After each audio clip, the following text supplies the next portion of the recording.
All right. You muted me. I'm sorry, Mike. Go on.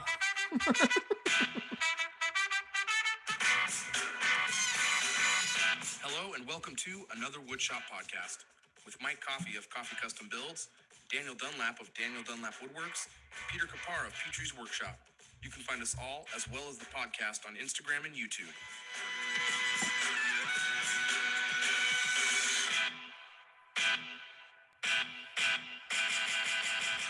Welcome to episode 54 of another Woodshop podcast, where after all these episodes, for once, I'm stumped for an intro. God. Oh, I'm sorry. All right, I'll try to look. It's because you've been working on that all week, haven't you? All week, and it bombed. No, the reason is we are joined by the one, the only, the Stump Father himself, Stump Master Flex, Vic from the Stump Shop. What's going on, dude? What's going on? Thanks so much for having me. I love the three of you. I love you guys. I love the podcast. This is going to be awesome. Thanks, dude. We're so excited to have you on. It's going to be great. Have you been listening to our podcast? I mean, definitely. Want to make that clear. Yeah. Every episode from the beginning. You told me before the show. You said it's a lot of giggling, right? You didn't like that. That was one-liners. Too many giggling. You said meh. Hey, before we get That's too my far specialty is the meh. with RJ Hammy here, let's talk about who this episode's brought to everyone by, and that is our patrons. Big thank you to all of the patrons who support our show. You guys are amazing. We really appreciate you. We had a couple people join the family this week. Nathan Snyder and John Sapowski. Thank you so much to you guys. My people. I think you Your nailed people? those names. Oh, because there's like a WSKI at the end, so now it's your people? Yeah. That's so racist. We're basically blood. Yeah, you're welcome for that patron. Yeah, it came from me. They stayed for you guys. It's actually your cousin. Yeah. You have, Well, don't give to pay him that back away. every you have to pay him back every month for his sponsorship. Pete pays them in pierogies and sausages. Yeah. Stop giving away my secrets. We wanted to jump straight into talking about Vic. I mean, in case someone listening doesn't know who Vic is with the Stump Shop, and it probably gives a. I mean, it's brilliant marketing calling yourself the Stump Shop because I mean you work with a lot of stumps. I mean that's kind of you don't only work with stumps. Are we talking like cut off arms and legs? Yeah, amputees and stuff. Yeah, only. It's a very gross channel. Yeah, but it's very niche. So many jokes. So many I can't say. Yeah. I mean, Vic, yeah. I mean, how did you get, I mean, you probably answered this a million times and I'm sorry you got to answer it now, but I mean, how'd you get started with stumps? So, first of all, thanks for having me, guys. I really do. I drive a lot, so I listen to a lot of podcasts, and you guys is one of them. And we chat, all three of us, all the time. Yeah, for sure. Thanks for having me. Man, how long ago was this now? I think it was 2014, so 6-7 years ago. I still do, but I used to be a big mountain biker, so I was out hitting the trails, and I saw this huge stump. It was my first one ever, and up to that point, I must say I've never done woodworking. Like I built a bench in like co-op class when I was like, in grade whatever 5 or something. But other than that, no woodworking experience. I see this stump, and I'm like, I think there's more to that than just dying out in a forest. So I picked it up that day, brought it home, had no tools. Dragged it out of my car. My backseat was disgusting, covered in dirt and worms and bugs. My wife was like, "You're not bringing that in the house." And I was like, "Okay, so I'll leave it outside." And then I finished that stump. Honestly, turned out awesome. And then you know how it is. From there, one person sees it, family sees it, family wants a piece, friends, blah blah blah. And then my wife's like, "You should start an Instagram page." And from then on, it was just posting pictures of stumps. Question: That's awesome. You saw your first stump in 2014? That was the first time I ever saw any tree. It's a sheltered life. Yeah. You really should get out of Canada. I hear We all they have know no trees. He's from the big city, guys. I'm from the big city, man. The concrete jungle, Pre-show jokes are the best. Yeah, that pre-show was awesome. But yeah, no, I grew up in the concrete jungle, so I had never seen grass or trees until 2014. You're like Rihanna. He's the Rihanna of Canada. He's the Rihanna of woodworking. No, man. Yeah, No. So actually, I think the next I question. prefer Drake. Ella. It's more of a Drake. He's the Drake, but he is already Canadian. I think we Drake all. Rana. Is Drake Canadian already? Yeah, you're double dipping. Depends on the day of the week. You're the Nickelback of Canada. Like, yeah, you're double dipping here. They already have a Drake. Yeah. Drake is the Drake. There's I only mean, one. I I think actually we know all- him, so You do? Wow, that's amazing. yeah. We went to school Elaborate? together. I don't like to talk about it. He told me not Right, to tell because it's him. fake. Yeah, I don't like to talk about it because it's a lie. Ask me once more, I'll tell you the same version. By the third, fourth time, it's like It's not gonna make any sense. Yeah. Awesome. Pete, you got any questions? No, I've got one. Oh, How long that's is it. it? I Show's do. over, I have a boys. bunch. But go ahead, We're done please. with- I want to hear yours. Vic, how long is it before you can put finish on a stump? I mean, that depends. Am I working on the stump in the morning or is it more near the evening? It really is. Sorry. I mean, Morning stumps. The morning stumps are the longest ones to wait for. Dan is not impressed. I'm quitting. You This shot is- all Hands there. out. This is That's my, what did it. This is Your my This own is the stupid line? pants isn't Yeah. what did it. This is the line. Yeah. You don't dare speak bad about my pants. Yeah. Oh No, my but I God. mean, we had a question. I think Lee asked about with Regal Street Workshop. He asked about stabilizing stumps, and I mean, it's pretty niche. I mean, you're doing a very specific thing, and that obviously it's really cool what you're doing. I mean, that's been a part of why you've been successful, is because you're doing something that I don't know if anyone else is really doing it. I mean, if they have, they're probably copying you, right? I mean, not like in a negative way. That's what I like think, yeah. emulating you, but I mean, how No, do you straight copying. how do you stabilize? How do you stabilize a stump? I mean, go through that process. Or cookies too. 'Cause you do a lot of cookies as well.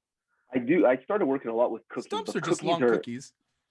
They pretty much are, yeah. Extruded. They're like the cookie dough when it's in the full thing and you haven't Right. cut it up yet. You know what I That's the mean? whole. But So when you take the bark off, it also goes when it It pops does. open. those are croissants, aren't they? Croissants. Oh, baking jokes. Croissants. My grandma used to call those wop biscuits Wop. Well, because you wop them on the you counter. can't say that. Okay. Oh, you walk away. Yeah. Okay. It's a Yeah. lot more innocent than we thought. You're, Yeah, you're triggering you me. were thinking, oh my God. But Go to on. answer your question, man, it's just patience. So I have to be honest. I don't have a kiln for my stumps because obviously they're way too large. I could obviously build a kiln, but my property is not large enough. So for me, I've perfected the waiting game. And at what point am I ready to work with a stump? And this is obviously all because I messed up. I messed up a lot when I first started. I pulled out a stump from the forest or an arborist, someone cutting down a stump on the side of the tree, and I grabbed it and I got excited.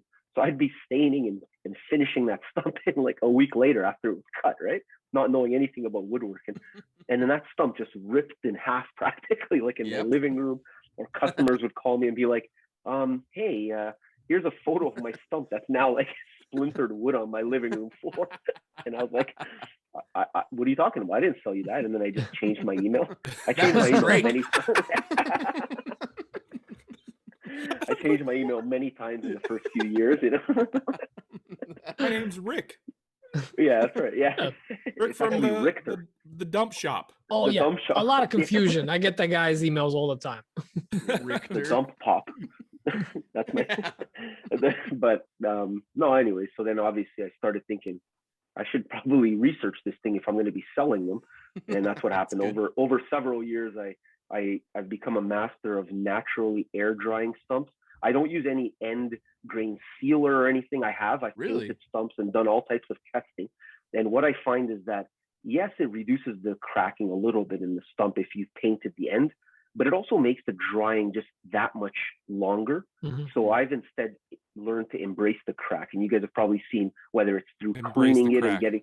embrace the crack and get some good content cleaning out the crack. Get that And, shirt. Get that oh, shirt yeah. made. Embrace the that shirt crack, made. Vic. Embrace the crack. You're the reason I got the dentistry tools. The cleaning out dentist the tools crack. are important. The files. Sometimes I even stick wooden bow ties in my crack. Those are my favorite ones. And then, yeah, Nice. Sometimes you even use like a torch, right? I do use To burn a off all torch, the little yeah. hairs around the crack. Burn. Right. Yeah, Yeah. this is Yeah, those. If Good you've watched stuff. my videos, I take crack cleaning to the next level, and Yeah, you do. and then that's it. And I also work with a mill that if I want to throw something in a kiln, they'll let me do that. So I've done it with several that's cool. cookies. Yeah, I drop off my cookies, and then they, if it's too large for my flattening jig that I built and kind of That jig is customized dope. it for stuff. It's like a manual is, man. CNC. Thanks. It's awesome. It is exactly. Yeah, it's like the 1999 version of flattening wood, but it works perfect for me. So. Well, I mean, you're gonna have a hard time finding a CNC with a gantry high enough to get to the stumps. Yeah. That's right. Vic does. I mean, that's bottom line. Unless he's got like a countersunk bed, he can drop a stump into. So what's that? What's your CNC there? Is it like a Latuna? Mike's is Laguna. Latuna CNC. It's the Canadian Hand-powered. version. We haven't CNCs haven't arrived up here yet. We're You're anxiously still awaiting waiting? their arrival. They in just got Canada. podcast last year, you guys. Yeah, they just podcast. Yeah. There's like 400 CNCs at the border waiting for COVID so they can finally enter into our country. Just a warehouse of Winfinities. Yeah. COVID really screwed up the CNC timeline up in Canada. It's been a real Oh, yeah. So I wanted to add that like it's mind-boggling to me how much work goes into actually making a stump into like a furniture piece. So like I've had friends email me or DM me or text me pictures of like IKEA furniture of like a stump with the hairpin legs on it, and like, look at this. Oh my gosh, you're in the wrong market. And by following you, I realized there's a crap load of work that goes into that. Not just the weighting, but you caress the cracks. Yeah. And you go to town on those things. I mean, you're not just throwing legs on a stump. I mean, you're putting a lot of work into this stuff. It is a lot of mind-boggling. work. I mean, I get a lot of messages, and it's actually pretty funny because if you guys have been following me for a while, or if you listen to the podcast that I'm on or that I do, I embrace trolls. Like a lot of people will be like, and I just got a bunch even yesterday where it was like someone tagged someone else on one of my videos and was like, look, we got like $7 trillion worth of stumps in quotations, or artisan tables in quotations. And so I just messaged back and I'm like, and how many of them have you sold? Like, if you have $7 trillion, like, let's make some money here, right? So the guy was like, 11. And I was like, I wasn't expecting that, but I go, okay, anyway, so yes, it is just a piece of wood, but if you pick up a piece of wood and do what I did when I first started, yeah, you're going to sell them, and then they're going to just blow up in people's houses. You're going to get ants or bugs or whatever. So You have to it just change takes your a little bit of email. time. You have to change your email several times. It's a pain By the way, in the butt. I love your bug trap when you bring a stump, or like when you were redoing the bench, you bring it inside. You do well. Tell everyone what you do for that. I surround them, and I surround it with some upside down sheathing tape, and you'd be surprised by the morning how many of those bugs from whatever piece I just brought into my shop that would have made it into my stash that's been drying forever, they get caught up on the red sheathing tape. I love it. I go out in the morning and I'm just like, haha, breakfast. oh, you suck. Some bugs are still there, like trying to move their legs and like stuck. So Just picking at it. yeah, that's You're kind of a sadist. I like it. it's a junior sadist. I just started. You're kind of an insect. Nope. trafficker. Whoa, That was the no, wrong no, word. no. And we're canceled. And that's it. Thank you for coming. We'll see you next First week. podcast Maybe. of the evening. I was Now, going to say we- insect trafficker, but Yeah. continue. Yep. You Let's bring move them past across the this. border and then you trap them in tape. then- Okay. And then I Got killed it. him. Very political. Okay. Somebody did ask the classic question, which we get all the time, but I did actually want to ask you, like, what's your favorite thing you ever made? But like, what's your favorite piece of stump furniture that you've made? I'm actually kind of curious. If it's stump furniture, period, then actually recently, I don't know about you guys, and I'm not here to discuss it at all. I don't use epoxy a lot. Obviously, I work with stumps, but I did do an epoxy piece where I did like the slices of wood. I took a stump and then made the slices bigger and filled in the gaps with epoxy, and that ended up turning out awesome. The video on it just blew up, so that kind of made me realize that's my favorite piece. I really enjoyed making that, but my favorite build ever has to be my own kitchen table. it's not a stump, believe it or not. It's just because we eat at it every day. Phony. It's going to be in the family. Giant redwood. Yeah, No, it's just like you huge. made a farmhouse table out of ash. That's right. Yeah. Exactly. And you yeah. ripped a lot of Yeah. ash. Yeah, I remember that. I did rip a lot of ash today. Jokes. Just All backs. Yeah. jokes. Yeah. It's a That's, throwback to I the mean, last it's hard episode. to not love like a big dining table because it's such a centerpiece for the family, right? I mean, you're sitting around Yeah. it with your family all Oh, the yeah. time, and it's something you can be proud of. It's really cool for sure, but totally So- relatable in the big furniture piece. I you know, there's always I mean, you probably hear this all the time, like wood movement, all that stuff, especially with a stump. You know, when people do like these epoxy pours on tables, there's always talk of like things moving around over time. But yours is like in a kind of in the same dimension, but there's so much more wood there to move. So like doing that, like an epoxy pour through a crack or something, like have you had one from maybe a year ago or something that you've seen some movement or anything or had some experience with, or was this epoxy one was the most like the only one you've done? No, I've done before, which is actually an awesome question because it's all about the learning, right? So Mhm. obviously when you check, a lot of people ask me about the drying time for wood and what moisture percentage are you ready to work with a stump. And I tell people it's if you're looking at, let's say, a 24-inch tall stump that's 18 inches in diameter, it's almost impossible unless you pre-weight it when you first cut it and you keep weighing it. That's one way to determine how much moisture is evaporated. But really, it's next to impossible for me to say that the heartwood of that stump is dry, that it's ready Right. to go. So I learned my mistake because I made one piece called the bowtie. This was a while ago. I don't know who was following me then, if any of you, but I put in a bunch of bow ties in a pretty tall stump and then filled the entire crack up with epoxy and thought I was just doing something incredible. Looked awesome.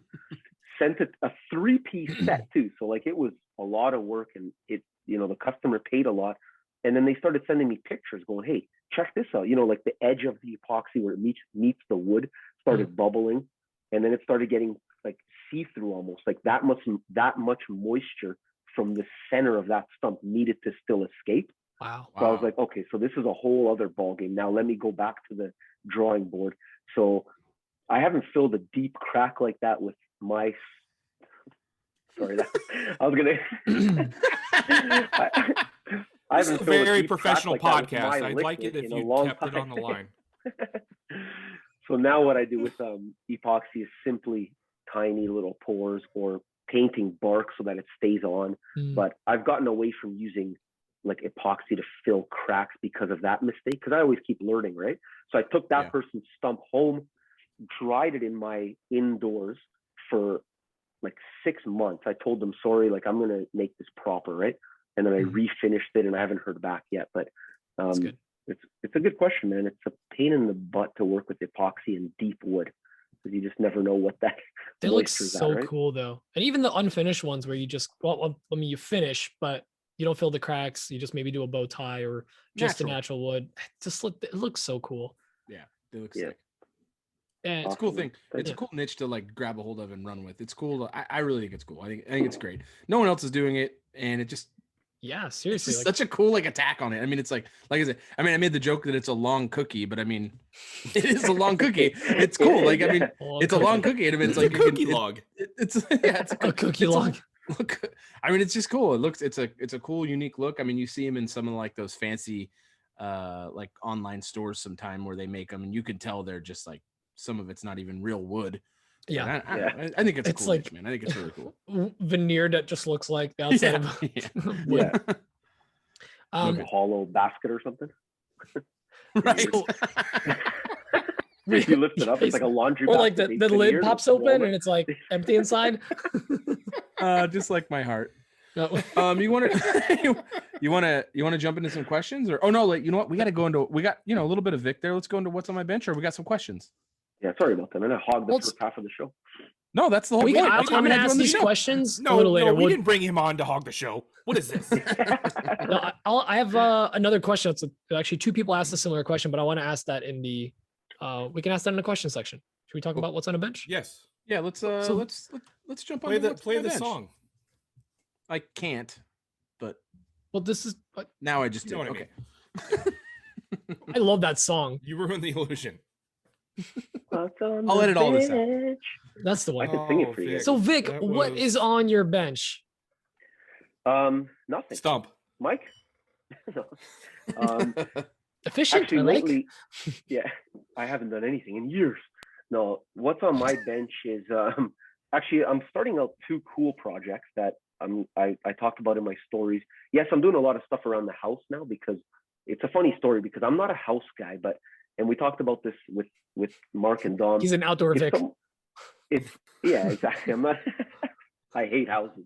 No, but I'm not like a rental guy, right? But I've been doing a lot of work around the house, so I'm trying to make content around that. But you guys know, as content creators, when you go outside of your little what you're used to, it's hard for me to make that seem natural, right? So I'm just doing my best there. But I'm doing my laundry room, did my bedroom. But now what I'm going to be doing is I'm going to be putting bow ties along the side of a stump, and I've never done that. I've only done them on the top. So I picked out it's an Austrian pine, and there's a nice crack along the side. So I'm thinking of almost making it look like a zipper. You know what I mean? With a bunch of bow ties down the side. That would be dope. Stand by for that. That's cool. That's going to be my next sounds cool. fun project. So I'll probably get a chance to start that hopefully this Big to week, small? I don't know yet. I might even keep them all the same size because going down the side, Oh, right, the right. stump is the same size. So it's Yeah. But I also don't want to put like 20 bow ties into the stump, right? Like I gotta, and then I'm just building a huge mallet also just for fun because I love building mallets. So I'm making like funny. a Thor-sized one. So that's on my bench. Nice. That's cool. Pete, what you got going on, Pete? What do I got going on? I actually have been making a lot of progress on Fusion CNC, or the cam part of it. I was working on those trays the last 2 weeks, and I keep getting inquiries about them. So I just started making them and selling them or giving them away. And I'm tired of resizing it in Vectric, which like you have to kind of like, it gets annoying to have to constantly resize and constantly redo everything for different depth.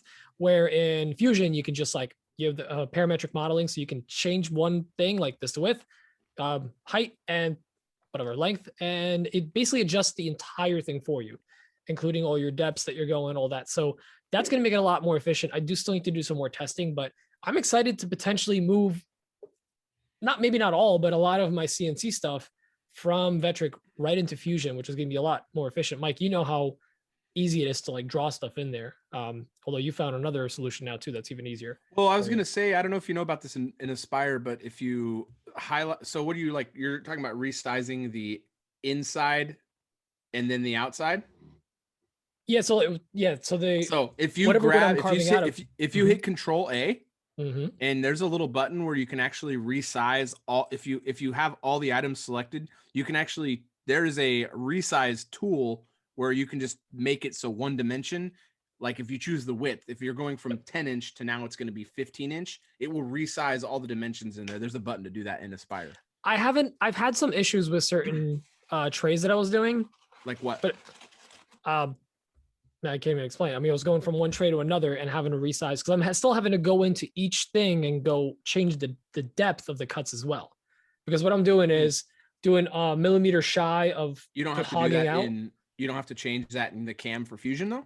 Because you can use parametric modeling for that. At least that's what I'm testing out now to see if it's going to do it. So I'm going to be doing some carves tomorrow. I'm going to shop all day. And if that works, that's going to be a game changer because I can just throw stuff on there, different thicknesses, and it's just literally one number changes and it's running. So nice. Stoked for that. Also been doing a lot of stuff with Emma. We've been partnering up on some projects together. We actually, we were in Clubhouse this week. We started a club and we've been doing some chats with, we called it a couple hustle. So basically it's like dancing stuff. Yeah. Are you in Clubhouse? Are you Dancing with the Czars? I have reserved the name, but I don't know how to use it. I've never actually gone into the app, but I have my title there. Good. So you saved it. You should join. Yeah. So if for anyone that's confused about Clubhouse, basically it's an open forum where people can create rooms and there's speakers and then there's listeners and people can be brought up. They call it on stage and join in a conversation and input and kind of go back into the audience. And you're able to start different topics. We have a couple rooms, a bunch of makers that have made that we just like, it's like our landing page. We go in there, see what everyone's up to, BS. Sometimes you're in there for 5 minutes. Sometimes you're in there for 5 hours, like no joke, while you're doing stuff, just listening. It's almost like a live podcast. But there's also a lot of topic rooms. Like I've been learning a lot about YouTube and even Instagram algorithm, some other life stuff that just been nice to jump into, listen to, just like a live podcast. And we decided to start one because we were talking to other couples that work together with either their businesses, like they both have a business, or one of them has a business, or one of them's a woodworker, and then the other one kind of supports them, and how they work together. For example, Emma has a very different business than what I do, but a lot of our stuff is melding more and more now, whether it be shipping or content creation or YouTube, whatever. It's been nice to kind of start working together. So we started bringing in some other maker couples. Actually, Lindsay from Woodbrain and her husband Eric's in it. Lee from Regal Street and Danielle, Ben from Condorosa Creations, and Debbie. So they've been joining us. So it's been really cool. We got a lot of maker couples on there and had a really solid conversation last night doing that. So we were kind of planning that over a couple of days. Aside from that, I've just been trying to keep busy in the shop. I've worked a little bit on my YouTube video. I just need to get that thing out. I should be done next week and get that out. And I also I changed some strategy on my Etsy. I started using ads. So I started buying ads a little bit, and I'm actually seeing some stuff popping off. Like I'm actually getting more sales. So we'll see. I'll report back in a few weeks. But Mike, what's on your bench? Pretty busy right now. I've got I wrapped up, I can't remember what I did last weekend, but I'm starting on this coffee table and a dining table with a bench for a couple right now. I'm going to be starting that this weekend. This week, that's what I did. Last weekend I was making that game board tray rack for a customer, and I got it done, and I was wrapping it up and putting it to package to ship out to them. And I sent them the picture the night before, and it was all packaged up, ready to go. And they messaged me in the morning and said, hey, there was a piece of live edge on the very front of the thing. And they're like, hey, we don't like that live edge. And I was like, oh, are you serious? Yeah, I was shocked. They didn't like the live edge. And it bummed me out, but I had to unpackage the thing and redo the whole front. I had to cut it off and redo it. It was a bummer. It kind of threw a wrench in my spokes because I spent most of the day Sunday working on it. Like half the day Sunday working on it. So I put about 4 hours into that thing. And I had planned to hit the ground running for the week and start breaking down all the ash for, that's probably the ash jokes. I had planned to start breaking down all the ash for this coffee table I'm doing. And I haven't even started it now because it took me during the weekdays after, I could do my job, get family time in, and then I get in the shop. I only get like an hour and a half to 2 hours in the shop in the evening. It's hard for me to get anything done effectively. So I usually just do small projects. And it took me a while to get it done, but I got it done Wednesday night or something. But I've got a bunch of orders this week. It's been pretty busy. I got a maker, actually one of our, I believe is a patron, Max Jensen. I'm almost certain Jensen Joinery is a patron. He actually reached out to me to make him a custom logo on my CNC. It's going to be about 3 feet tall and a couple feet wide. So I'm going to be doing his logo out of ash. And I'm going to be carving that ash. But I'm going to be doing epoxy in that for him, which I'm kind of on the boat with you, Vic. I'm not like huge into epoxy, but I've done it enough to where I can get this guy's sign looking really good, and it's going to be nice. So I'm comfortable around it. It's just not wood for me, so I don't really enjoy it so much. But it has its place for sure. So I do use epoxy a lot. I'm just not like the biggest fan of using it. So. By the way, Mike, any river issue table guy. No river tables. You mean body of water tables? Can't say that. Yeah, resin tables. Don't want to get sued. Resin Actually, creek? I can say it up here, right? Crick? Yeah, you can't get you're sued. safe. That doesn't apply to Canada. So river. Mike, what did you finish that game board tray thing out of? Because was it hard to match the finish when you added the next piece, or? No, well, I mean, I used Odie's for the whole thing. I mean, that's when I did the game board tray for her, they specifically requested because this was a custom order. They said, hey, can you make it out of the same wood that you made the other trays for us and match the finish? I was like, yeah, that's no problem. So that's easy. I just used Odie's. So, and then that's the nice thing about Odie's is, it just reactivates itself when you rub it on. So that was easy. And then but I'm just glad that's out of there. And I really hope they're happy with that thing, because I'm going to be really bummed out after all the time I put into that. If they'd be like, they're big fans. They bought like every tray, right? This is the third thing they've bought from me. And they're not like small ticket items either. So they're, I really want them to be happy. Good. And then I got a some charcuterie boards and stuff, but you know, those are always like kind of knock them out as quick as humanly possible kind of projects. I really am looking forward to getting on this coffee table and this dining table for these people. But they didn't tell me, not that it's a problem, but they didn't tell me. I just found out they actually bought the butcher block for the dining table is going to be butcher block. I thought it was maple for some reason. It's actually teak, and it's an entirely teak butcher block. I don't know how much that must have cost them an absolute fortune. Upwards of $70,000 is what I'm estimating. I mean, it's like $20 a board foot. It's so expensive. I don't know what they paid, but $20 a board foot here is bargain. It's like yeah, $29 that's like a good if you go price to the for it. lumberyard.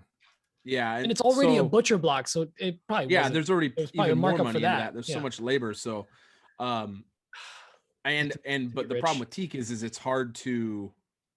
It's tricky to finish because of how oily that stuff is. So you have to do like some pre-work and you got to hit it with like a solvent to break off the oil. It shouldn't be a big deal, but a little acetone or some, I don't know if mineral spirits will work. I think they will. No, it's acetone. Acetone or lacquer thinner. Lacquer. So is what I would hit with that. recommend. Yeah. So I gotta hit that. And the problem is I gotta find out if my water-based finish will work over it. So I gotta reach out to them. Anyway, we'll find out. Yeah, I gotta make a phone call and see if that's gonna work. I gotta call the manufacturer. So anyway, just been teak naturally water like resistant. Yes, so it is. might not, yeah, right? it's pretty naturally. Yeah, it does well. That's why they use it on boats and stuff. Yep.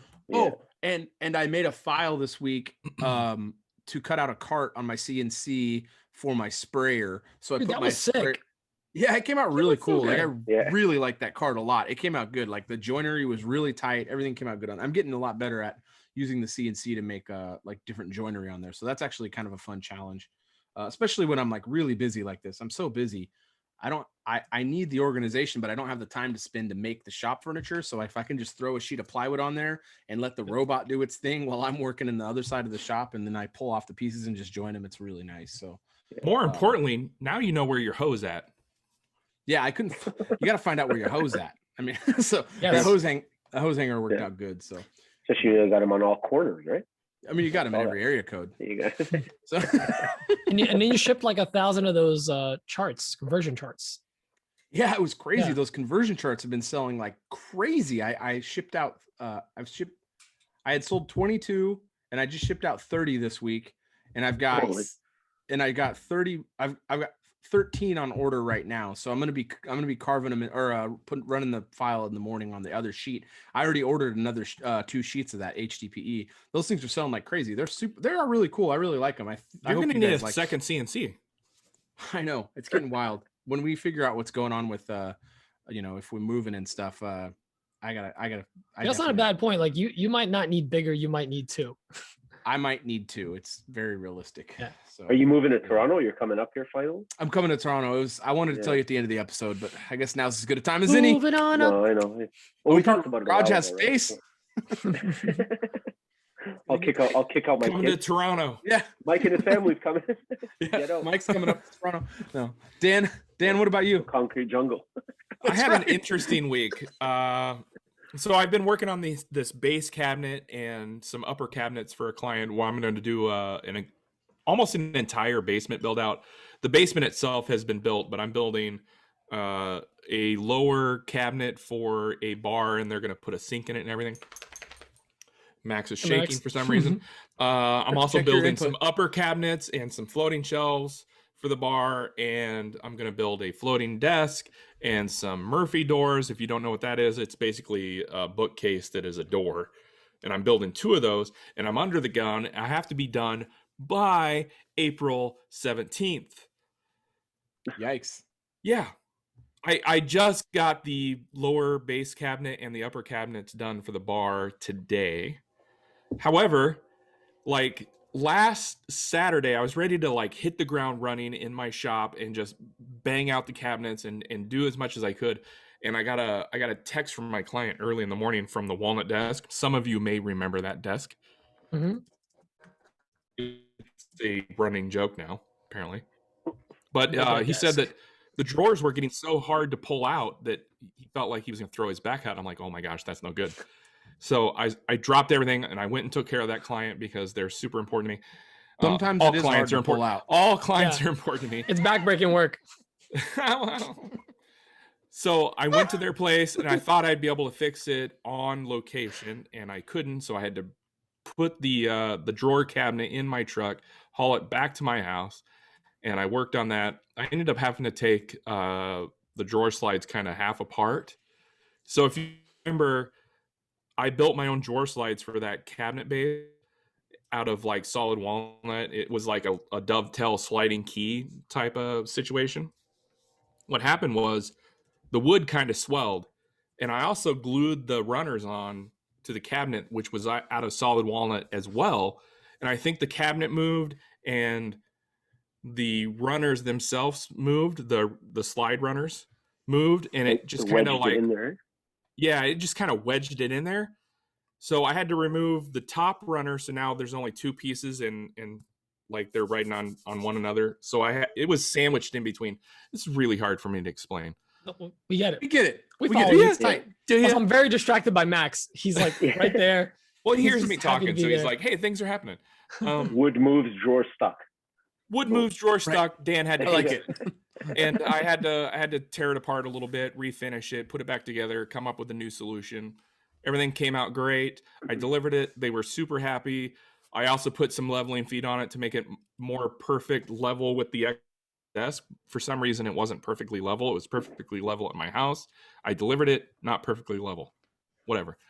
Builders, So anyways, am I right? Builders, always builders. Builders. Oh, these builders. I totally blame the framers. Framers. Even though that has nothing Framers, to do for with sure. It was the roofers. But anyways, I delivered the cabinet, and I left with 4 more jobs. They want me What? to. So Awesome.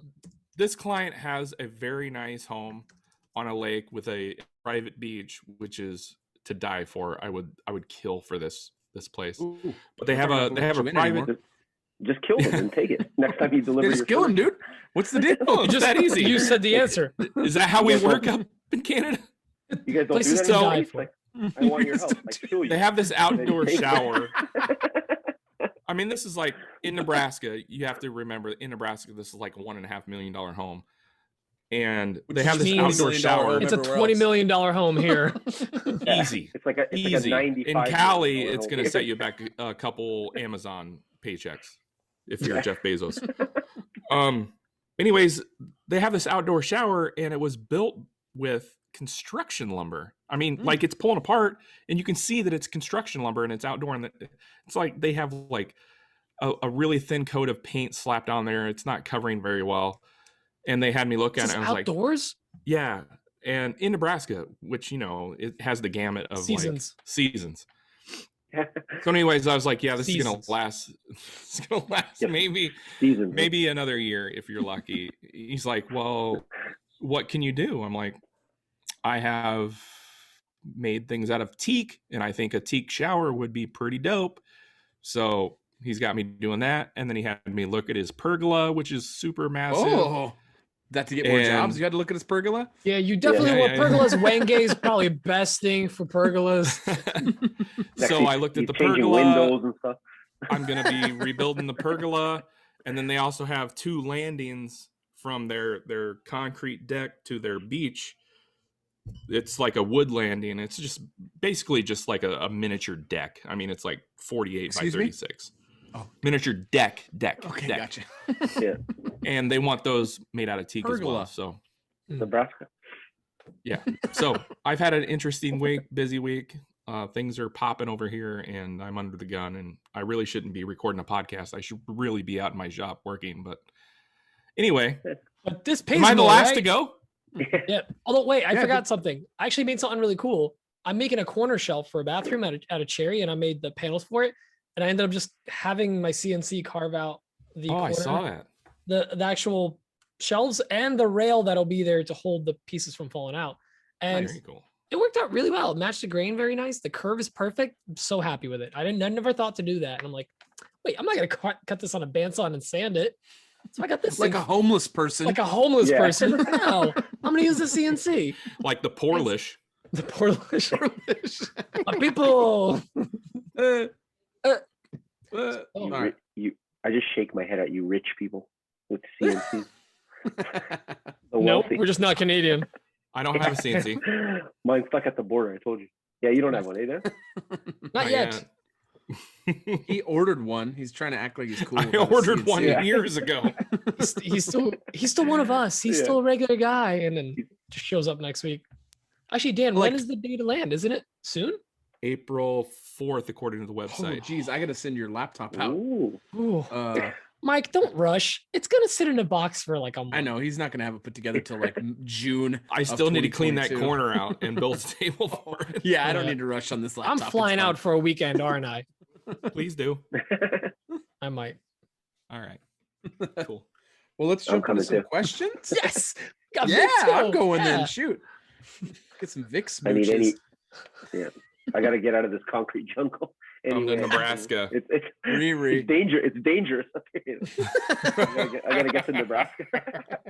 I want an I AWP need a shirt with getaway. Vic on it going like this. The backwards cap. No, but wait, it's like the Steve Buscemi with the "Hey, what's going on, cool?" or young kids, where he's got the Yeah, skateboard and fellow stuff. kids. Yes. What's up, fellow kids? But it's Vic with the skateboard. Stupid kids. Oh, we No, got he a doesn't have a skateboard back skateboard. He doesn't With have a black skateboard. eye? He got beat up. The and black somebody took it. Yikes. Man, that took a I turn. want my Jordan jacket back. If you're listening out there, you thief.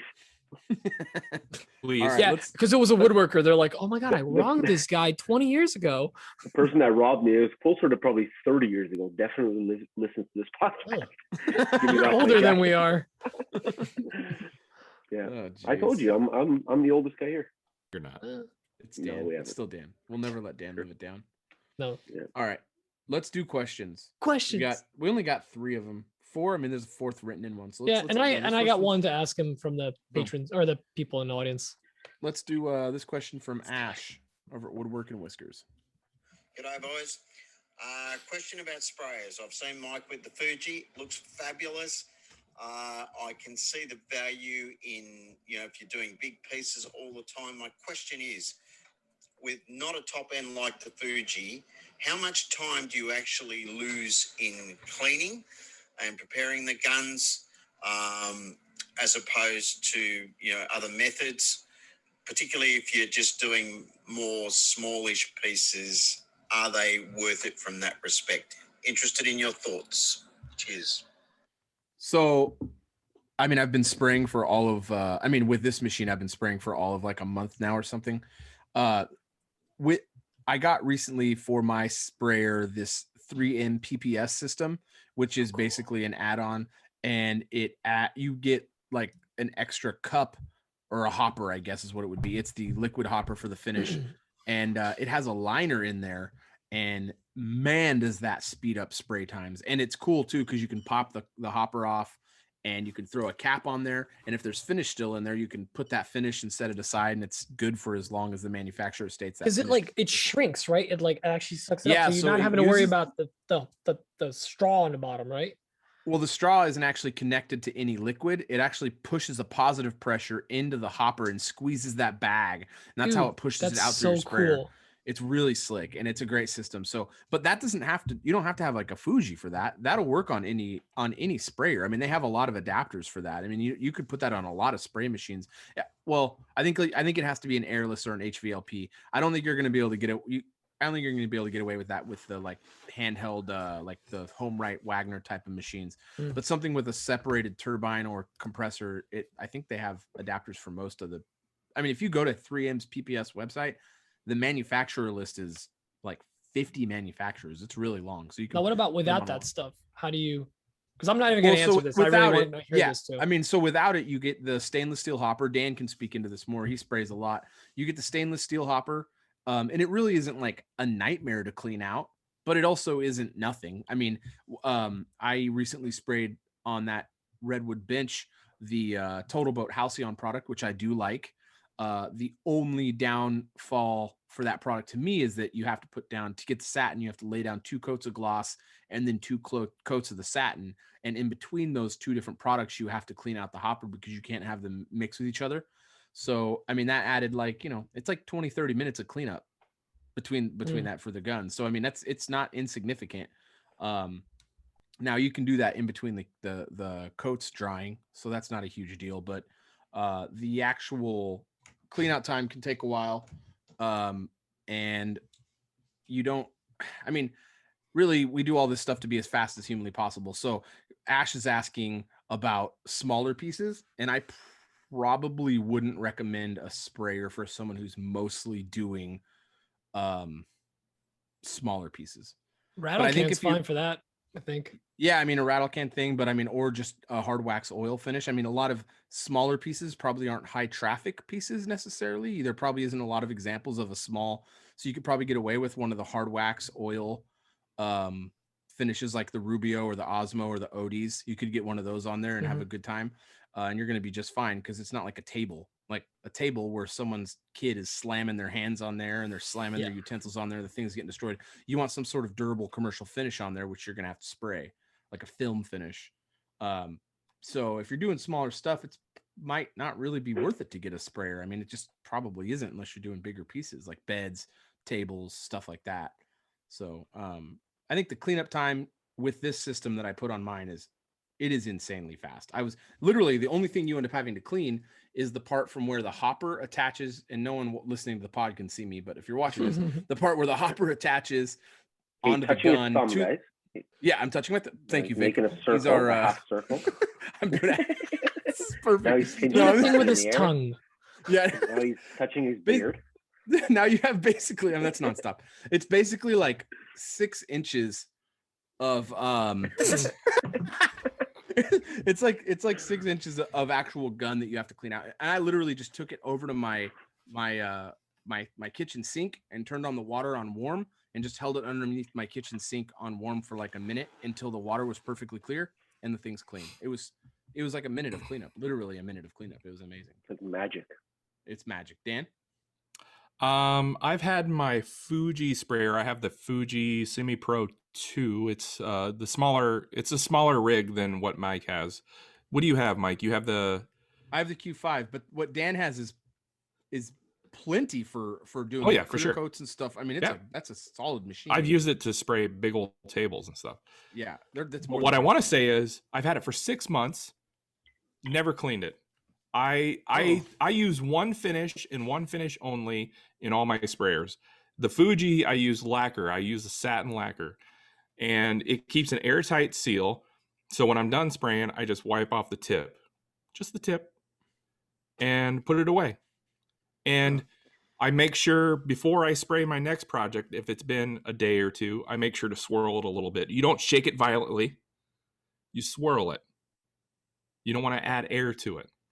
You don't want to be too aggressive. And then I have a separate sprayer for clear water-based finishes, which I mainly spray satin water-based Varathane. Recently I tried that Target coatings that Mike suggested, and it worked okay. Yeah, Dan didn't like it so much. I wasn't going to say anything negative about it. Is that the HomeRite you're using on if that? you don't like it. Yeah, I use the HomeRite Supermax for that. Feelings. And then I just ordered a second HomeRite Supermax from Amazon's, so I can spray paints only. So I do that so I don't have to clean. Obviously, I'm gonna have to clean the paint because you're gonna switch between colors and stuff. Yeah. But if you keep your finishes to like one brand and one sheen, you don't have to clean. I literally don't clean. I know. So do you leave the finish Mike in is the making hopper? faces, but like I don't think the manufacturer would agree with that, but it works for Dan. Listen, if there's a test for like longevity, it's Dan Dunlap because he'll keep it in the hopper. Dan is, and Dan, I love you. I'm saying this with love. You're the laziest man I know. And you will keep it in that hopper. You will do whatever is the quickest, efficient. Yes, I'm sorry. You're the most efficient man I know. You will do whatever takes the least amount of work. And if it means leaving it in a hopper, you will test it to its limits. 6 months. Someone who doesn't spray like me, super efficient. Doesn't the inside of it get gucked up? Like, don't you have to? So I'm curious as well. Clean it? It does for sure. No, it does not. It creates an airtight seal. It's not going to get gunked up. Well, okay. Let me rephrase this by saying I use my finished sprayers once a week, maybe once every 2 weeks. So I'm not letting them sit for months at a time. If that's going to be a thing that you do, then don't take my advice. But I use them a lot because I do a lot of projects. So it's not a problem for me. the air in his shop is just filled with VOCs. So it's the air that's going in there. It's already with VOCs. It's not really oxygen, so it's not oxygen. Well, I got the A flux from Laguna, so I'm good. Nice. Pete? No, Have we asked Vic yet? Vic? No, I was just going to Pete. I don't spray, so that's why I was just taking all this info and you guys were talking. And most of my spraying's been rattle can, and I've done with the home ride I have used, and I sprayed like a polyurethane spray stuff, and it does work great. But it just, for me, it was the temperature thing. I like, as it got colder, it just looked like crap. You have an Erlex, right? I have that as well. You have a pretty good machine. I mean, I've used that maybe once or twice, and it's kind of embarrassing. I need to use it more. You do. That's a very nice sprayer. That's about it. Vic, do you spray ever? Like, I've seen you, I think, use rattle can for stuff, right? Just like cans, yeah. Well, because a lot of the stuff that I use because certain sponsors, this and that. So a lot of the stuff I use because if I have to use it anyways, then I might as well just use the easiest version possible. And nothing wrong with it either. Yeah, stuff's a good finish. Man. One of my, I mean, you guys know, but no need to name names, but one of my favorite sponsors is a company that just has everything. So it doesn't matter what I need, I ask them and they have something. That's good. And so I just use whatever arrives at the door, you know. But no, I have a sprayer and I used it for my backyard fence once and hated the cleanup. And so I just went to my rattle cans. Paint too. I feel like paint's messy. Yeah. Oh, good question, Ash. All right. The next question is from Kevin. I think this one's really geared towards Vic. Here we go. Is that Lefty? Lefty here. Lefty. Just checking in on you guys. I have a question for Vic. I was wondering if he was on a deserted island, would he choose being stuck with Mark and his mailbag singing, Dom and his 80s movies, Dan and his Nickelback, Pete and all his dad type jokes, or Mike saying, "It's hump day"? Anyway, I'm glad you're on the show, buddy, and hopefully these guys are nice to you. I'm sorry, I'm thinking about pressure. Yeah. Anyway, thinking about the pre-show. Guys. Did you hear Kevin at the end? I hope they're nice to you. Being on is a lot of pressure. Yes. We'll never let you forget it, Lefty. Yeah. Did you guys have him on? I missed that episode. Yeah, he was. When Pete got married, we brought Lefty on as a host, and and they'll never do that again. He was nervous. We love Lefty. I mean, I love him. He was nervous. We love Kevin. Yeah, I mean, I love that guy so much. But there was like an incident on it was an accident. His computer restarted like literally at the very end of the episode, and we lost all his audio. We were doing the wrap. No way. And Lefty was Lefty was all bummed out, and we're like, we know it's not your fault. It was a huge bummer, but it was just like totally not Lefty's fault. Yeah, it just happens. Yeah, you did. Anyway, who would you want to get stuck on an island with? And why is it me? You. It would be Mike. I can hear him yell. No matter what the question. Middle of the night. Hey, Mike, would you like a sandwich for breakfast? Hey, but I'm Polish. I can make vodka out of anything. You don't want me singing? Right. Look at this photograph. From Nickelback. You know what? We're all going on. We're all going. I don't care what anyone says. What a great party. It would be an awesome island party, but I would have to choose 4 dudes Dom. on an island. Dom, he's here actually. Dom, he's sleeping on the couch. So if I didn't pick Dom, he'd get upset at me. So you know what? If that was true, it might be true, and I don't know. I don't want to know. I don't know if that's true either. I honestly, I believe you 100%. Dom could be sleeping on a couch right now. Here. No, he doesn't. No. This is good stuff. Can you imagine? We've been talking for like 2 hours. I finally bring him over. Yeah, like he's been here the whole time. Or no, he's Mark just like and Dom are there. You see him just walking by, and he walks by, and he's got no pants, so he just like scratches his butt as he's going to the bathroom. Yeah. Oh, hey guys, looks over nonchalantly at the tree. Oh, hey, what are you doing? As he's like eating cereal out of a box because he crashes on your couch with milk in a bag. Oh, that's right. You guys do milk in a bag because Canada. Because Canada. Yeah. Actually, Europe is the same thing. Yeah. So I get it. They do have the bags. Yeah, milk in a bag. It's a thing. Their chocolate milk is so good in Europe compared to ours. It's different. It's different. It's just thicker, it's darker. It just hits different. It just hits different. Once it hits the lips. All right. Oh, Now that we don't know who. I mean, are you gonna give us the cop out answer of all of us? Because if No, I'm that's the gonna answer, pick, then it is. Dom? let's go with that guy. Oh, I love that. Oh, Yeah, he's- All right, Dan. Again. Let's do the giveaway. Let's do the giveaway. Oh yeah, let's do that, Let's shall do we? it. I forgot about that. Dan, we it's- do that. Can I- It's Can on a I win? weekly two of basis. them. You cannot but win one because winner. you didn't enter. Thanks for that, Vic. Oh, sorry. US Oh. only. Did Ah. my If you assistant didn't Vic know got by one? now, we do a weekly giveaway, and it is sponsored by our friends over at Macbeth Hardwood. A huge shout out and a thank you to those guys. We love you so much, Macbeth. Last week, we gave away a container, jar, can of Rubio Monocoat, and that winner bag. was Mark from the Grumpy Woodchucker. Congratulations, Mark.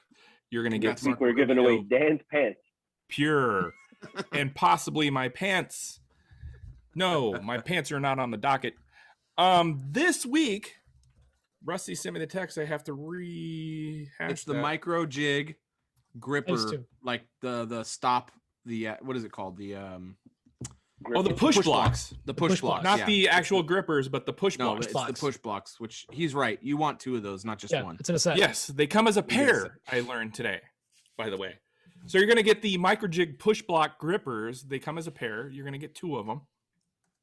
I don't know what the value is of those off the top of my head, but it doesn't matter because you're going to get them for free. Thank you to Macbeth Hardwood. And we have, well, we kind of have a theme this week with the code phrases. What? I have two options, and if you have others, I'd like to hear your thoughts. My first option is embrace the crack. Okay. No? Slow start. Let's go. All right. right. The next one is caress the crack. Okay, I know where this is headed. Number 3 is I'm listening. fill the crack. That's Okay, it. so Fill they're the all- crack. So you That's just it. crack- Those are my you're just options. cracking jokes. Okay. Well, I it's don't know. about stumps. Stuff the We crack. got Vic here. He works with cracks in the stumps. I do. I don't know. I You couldn't guys stop have been giggling at the portalish. We can't use that. We can't use that because you know why. If you guys don't have an option, I'm gonna go with embrace the crack. Um, All right, embrace the gonna go crack. with It is. finish Nobody wants to box? speak up. taste. No. Taste the crack. No. No, it's not like a Embrace Skittles the commercial. crack. Embrace the crack is the code phrase this week, ladies and gentlemen. Send that to us in an email at awpgiveaway@gmail.com, and you will be entered into the weekly Macbeth Hardwood giveaway, which this week is the microjig gripper blocks. Push blocks. No. Vic, this is the part where you say, "How are you guys sponsored?"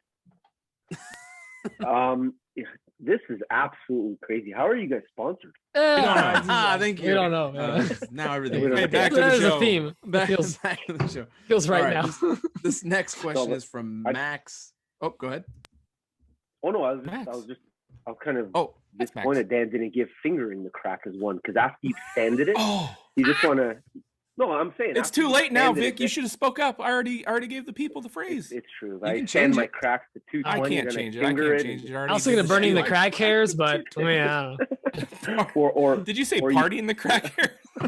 Burning the crack hairs. Oh, burning burn the dramatic, crack hair. man. You gotta The you smell burn is the fibers in the crack, right? The loose fibers. You just want to make sure loose fibers. the loose fibers crack in the fibers. That's before This you has gone a sand it step and too then far, finger and it. I'm gonna submit my resignation. I'm You out. also want to put tape down around the crack overnight, see what bugs come out. All There's right. a lot of work that goes into cleaning my crack. Do we have any more questions? Look, another Yeah, we question. do. Yeah, we got one from Jensen Joinery, Max Jensen. Here we go. Let's Hey, Max. let's get out of this as soon as possible. Hey guys, this is Max from Jensen Joinery. Just recently got back in the swing of things after a couple grueling semesters of school, so it's good to be back in the shop and listening to you guys. I had a quick question about sanding and dust collection specifically. I had a conversation with another maker the other night about how we both have Mercadero sanders and don't feel like we're potentially utilizing them to the full extent in terms of, quote unquote, dustless sanding. I personally have mine hooked up to the shop vac with the dust deputy, and still get a fair amount of, dust and particulate in the air and whatnot. So I'm wondering, I've seen a couple different dust collectors, I think, in your guys' shops. I think I've seen a Festool and Mike's for sure, and perhaps a Mirka as well. So I'm just wondering, in your guys' experience with your Mirka sanders, which of the dust collectors, Festool or Mirka, you might recommend for sanding. Thank you guys. Enjoy listening to your show and look forward to many more episodes. Dan? Look, I was on team shop vac with dust deputy for a very long time, and it worked okay. And I will leave it at that. It worked okay. But Mike and Pete both pushed me into getting proper dust collection, and I got a proper dust extractor. I also have the Festool and the Mirka. You don't have to buy those two, although we are proudly sponsored by Mirka. You can get, I think Bosch makes one. I think DeWalt makes one. The difference that you will see from a dust extractor and a shop vac is significant. And that is my experience using the Festool and the Mirka. It's insane how much suction they have and how much dust they collect. It's really mind-boggling. I can't believe that I would sand before without using dust collection at all, actually. It's quite eye-opening. Yep. And that's really all I have to contribute. I mean, you really should up your dust collection game with your sanding, because if anything, that's going to create the finest particulates that's going to put dust in the air, and it's going to do you more harm over time. That's enough of me. Mike, what do you think? Yeah, I agree. I mean, it's the most dangerous dust you're going to deal with. But so I think, there's a lot. You don't have to buy the Festools or the Mirkas. You don't have to. They're great. You put your money into them and you're going to be happy with them. But I think what you're going to want to look for, it's about the CFMs, and you're going to want to look for like at least 110 CFMs out of your shop vac or dust extractor.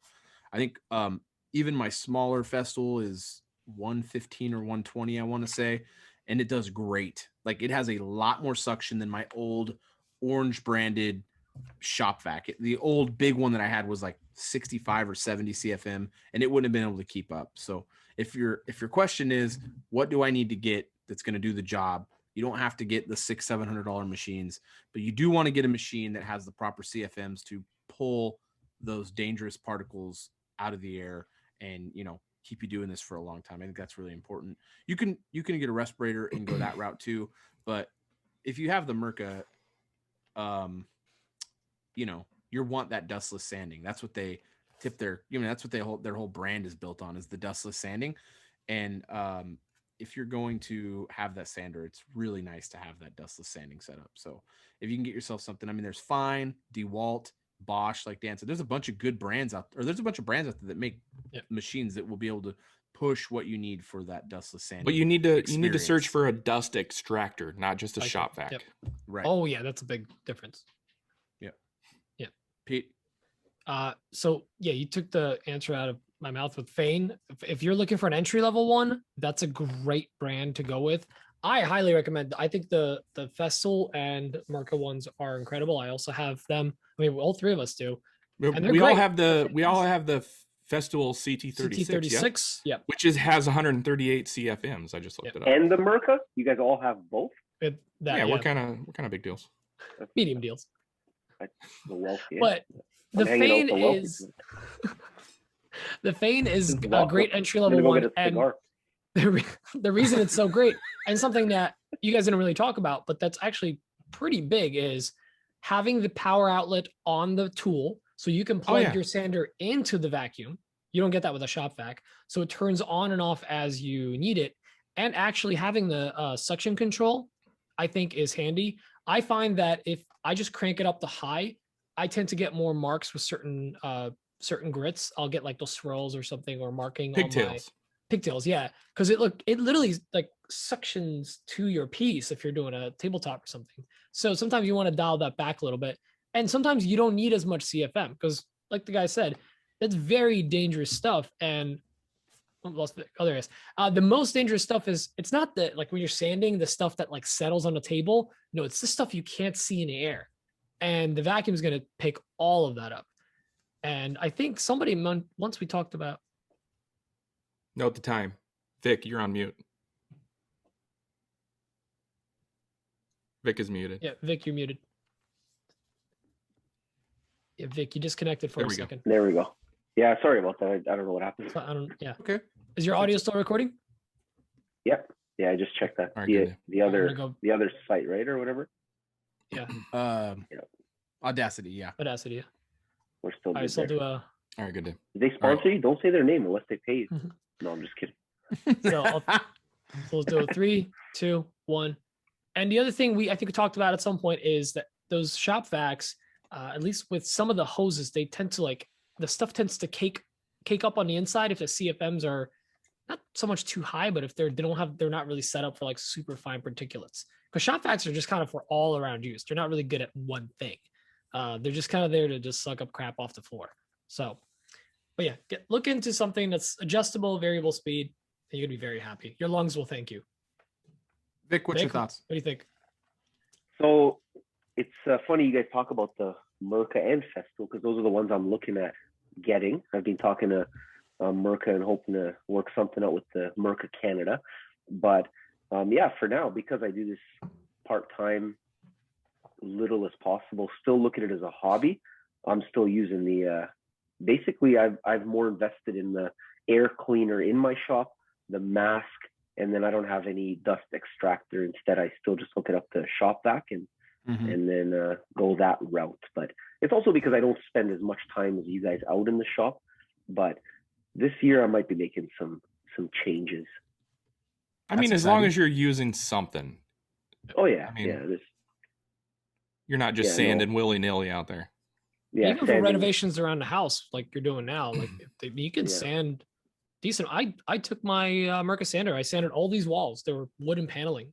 The entire room got sanded. There's no need for those machines unless you need them. I mean, so there's no that's not wrong to not have expensive machines. It's whatever you need it for. No, I really want the dust free though. It's just for me. I'm a clean freak too, so that just makes such a big difference, right? And you're connected to the house. Another thing that we didn't touch on that I've used in the past is the Festool and the Merca dust extractors come in handy when you're on site at a client's house. Not only are they not loud, but they do a phenomenal job of cleaning up the dust and keeping your client's house clean while you work. Yeah, clean up at the end of the day is that much less. Yeah, that's huge for sure. Cool. Well, this next question is for Vic. It's from Ryan Werlow. He said, I saw you did a wall paneling a couple weeks ago. How long did it take you to do that? So that took me one full day. I did it all. It was just one wall in my bedroom. And I mean, if people were watching my stories, I spent a good hour or two in the morning just measuring, because that's the worst part when you're spacing out your panels. You want to make sure that you get the even math going. And once that was done, boom, throwing up the trim was no big deal. Then caulking it, and then the next day was painting it all. So did you make a stump wall? I did. I put stumps all over my wall, 24 inches out. They all come out 24, just huge stumps all over the wall. Long cookie wall. Actually, I've done a lot of those little cookie slice art. People love those. I've sold a bunch of those where you just cut little pieces of wood and in the cookie, put them all in a frame. And I've seen you do those. Those are nice. Yeah.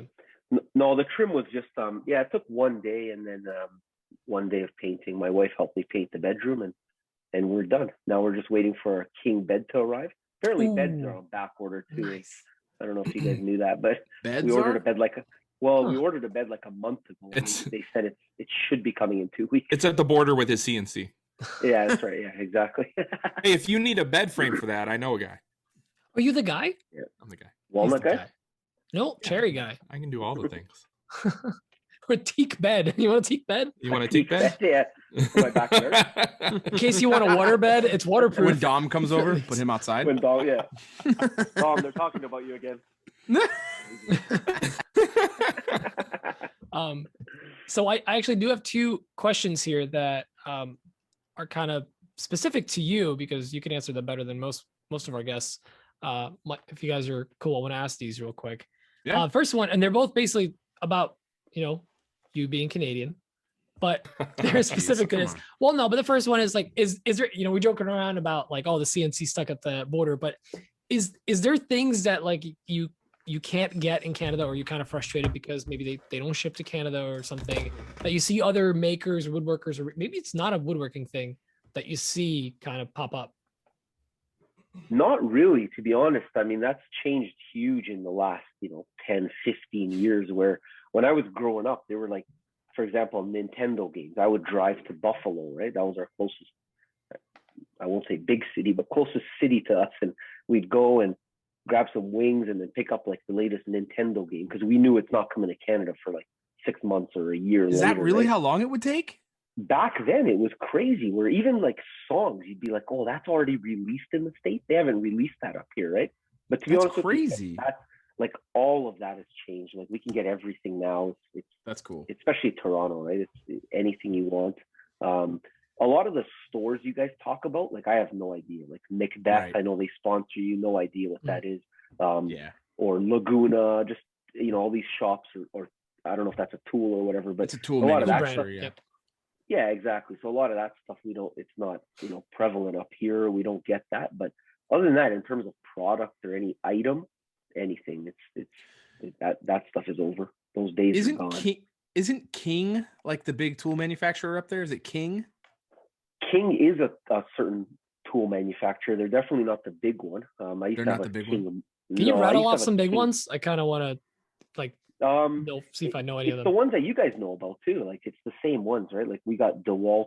Mastercraft is one that's kind of like a very entry level. So we have a lot of Mastercraft in a certain store called Canadian Tire. They sell. It's like a hardware store. Like it's their Menards. It's their Menards. Yeah, exactly. For sure. So Canadian Tire is more like they have their automotive department, but it's a little bit of everything. So they have cheese brand. Curds. They do have cheese curds, yeah. Boom, they have Menards. Straight up They Menards. have poutine actually at the checkout. Oh my God. It comes with your receipt. Yeah. Like we get coupons to get that. Yeah. Then what else do we have? That's pretty much it. 90% of my tools are DeWalt. But who makes like bigger stand-up tools? I know you got all like the handheld power tools, but we have Busy Bee. I don't know if you guys have heard of Busy Bee tools. They make a bunch of stuff like commercial size planers and joiners and all that. They have stores in all major cities. Busy Bees. Princess Auto is also another store. They make a lot of tools, but so that's another one. I'm learning all the car stores in Canada sell woodworking equipment. Is basically what exactly. Machinery. I know. That's so wild. Before I knew Princess Auto, I went in there looking for like filters, right? Just for my in-cabin filter in my truck or car filter, and they're like, no, we don't have them. They're like, Princess Auto, but they have tons of woodworking equipment. Like, you got an 8-inch joiner. We don't have any in-cabin filters. Get out of here, Drake. I definitely have joiners. Anything. Wipers. Yeah. Then they politely ask you to leave. Right. Please leave. It's so weird that the major stores are all tire or auto themed. They're all auto themed. I can't really think of any other tool brands. What was that major one? DeWalt? How do you say it? It's Daewoo. Daewoo. Oh my God. I'm pretty sure I have a VCR in a house with that brand. Yeah. That was a VCR.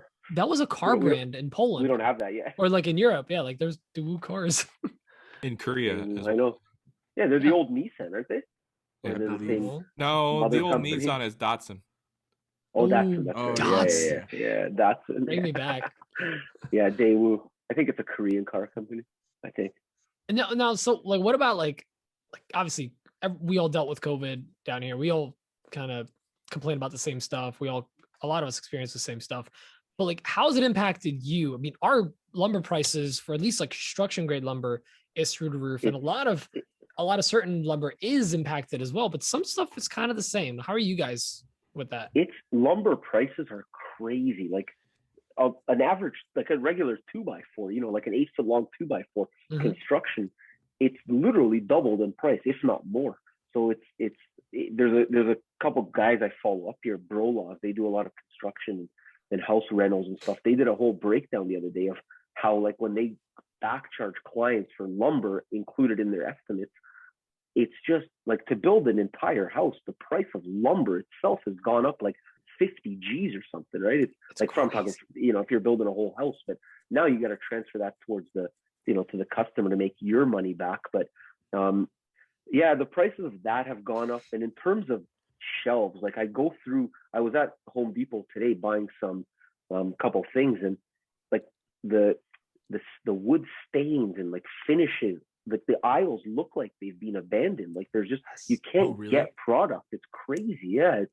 It's like everyone's become a DIY expert, right? They're in COVID. So all these things are like, everyone's just, I'm going to rebuild my house because of this pandemic. I'm an expert, right? So now everyone's scooping up all the stains and everything that we all need. That's happening here for sure. Yeah. I've noticed that. Good. I was gonna say, didn't you guys have some pretty devastating fires last summer? Probably, but not anywhere near me. No. Oh, okay. I thought. Well, I know we live in the concrete jungle of Toronto. Right. Yeah, I live in the concrete jungle. I didn't see a tree till 2014. It's a couple years ago. Your story keeps changing. We had some fires. 2019. We had some fires in Oregon that really messed up pricing of like construction grade lumber, because two of the bigger plywood too, right? Yeah, two of the bigger forests that a lot of this stuff supplied to the United States were devastated pretty bad. But I mean, the United States gets a lot of its construction grade lumber, pine and Doug fir stuff from Canada. I know that for a fact. I know those prices went up too, and I thought it was because of some fires that you guys had. But maybe I made. I think it was Red Deer, Alberta, which Alberta is obviously quite a few provinces away, but I think it was Red Deer that suffered some serious fires a few years ago. But no, near Toronto, where that's one thing about Canada. Like, yeah, we freeze a lot, but we're not really, we don't really get any natural disasters, right? Like earthquakes, tornadoes, floods, nice. Hurricanes, and all that stuff. We just get killer winter storms. That's about it. How would you like to die? Lovely. Tornado or yeah. That's like options in California. Yeah, no. California. Cool. Well, hey, I think let's wrap this thing up. Vic, thank you so much for being on the show, man. That was awesome. Man. It really was. Yeah, it was great. I've been following you since the beginning, and same. Like, it's so nice to have you on a show. Like, I mean, who would have thought that when we started chatting years ago, when you first discovered a tree, that we're both gonna have podcasts and be on, be chatting in the middle of a pandemic. But I love it, man. This community is awesome, man. Yeah, thank you so much for joining us. I mean, I hope that I get to like meet you in person at Workbench Con next year. And to everyone listening, please check him out. Actually, if you just go to the stumpshop.com, right, that takes you to the link tree. That's got everything. Exactly, yeah. All the stuff. Go buy a t-shirt. Yeah. Go check out his store, all the stuff, and check out For the Gram podcast as well. Vic does it with Dom and Mark. You heard of Dom, his wife, and then Mark. Remarkable. Mark is the same Mark that he talked about from Bro Laws. That's right, exactly. Yeah. Yep. That's it. Yeah, he works with the Bro Laws a lot. So. Yep. And do you guys have HGTV down there? Is that yeah, we do. I've never heard of it. Oh, okay. Yeah, we're actually on it every week. It's streaming right now to HG. Yeah, it's the Hungarian Goulash TV. You guys have that? Yes, I have that one. Oh, that's fantastic. Yeah, Mark does some shows on there with the Bro Laws and stuff. So yeah, it's awesome, man. Thanks a lot, guys. I really appreciate it. Yes, thank you, Vic. Thank you so much. I think we picked the wrong guy from the For the Gram podcast to have on here. We should have Mark. We should have Mark. Yeah. Oh man, Mark. Bummer. Hey, we aim for the middle. Wanted you on here next. They're all sleeping at your house. They're all here. Look the other way, be like, hey, Mark. Yeah. Mark. Yeah. Mark's running the audio. He's with the boom the whole time. Yeah. He's already editing this episode that we're in. He dips into the frame over and over again. The first half hour is already edited. Yeah, he's almost ready to upload. Fantastic. Thank you, Mark, so much. That was great. Well, thanks, dude. Cool. And hey, everyone, check out Dan, Mike, and myself, Pete, on Instagram, YouTube, TikTok, all the fun things with all of our handles. Daniel Dunlap Woodworks, Coffee Custom Builds, and Peachy's Workshop, and of course, the Stump Shop. I did want to say one thing, something we're Yes. trying to be more. We got Vic on here, obviously, which is awesome. We're trying to be more. We're trying to get more guests on the show. We're being more active about that. We think it's good to mix up the show a lot. So I think it's good.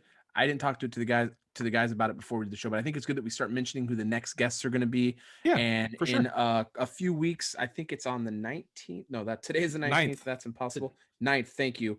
On the 9th. We will be joined by Izzy Swan. Will be on the show, Nice. so we'll have Izzy on here. Izzy's a fantastic guy. If you're The listening to the beast. show and you don't know who Izzy is, that's insane. Go check out Izzy. But we're gonna have Izzy on. But more importantly, into the point right now, we got Vic on. Thank you so much, Vic. Pete already went into it, but we're really glad we got you on the show, man. Yeah, Vic, it was great having you on. Yeah. Man. It was great, man. Fantastic. I cannot Next wait to year see you when I again see in you person, at- dude. Yeah, next year when I Yeah. see you at Workbench Con, I will not call you Dom. Promise. Hey, Yeah. you can call me whatever you want, man. We're making Open out. mouth hugs. I mean, We're making yeah. Just don't call him the combined name of Ham and Dom because that's Yeah. not the right show. Hammy. It's a thing. Bye. Bye. Love you long time. See you a long time. No Love you a long outro time. music? No, nope. Bye. Bye. Ciao. Bye.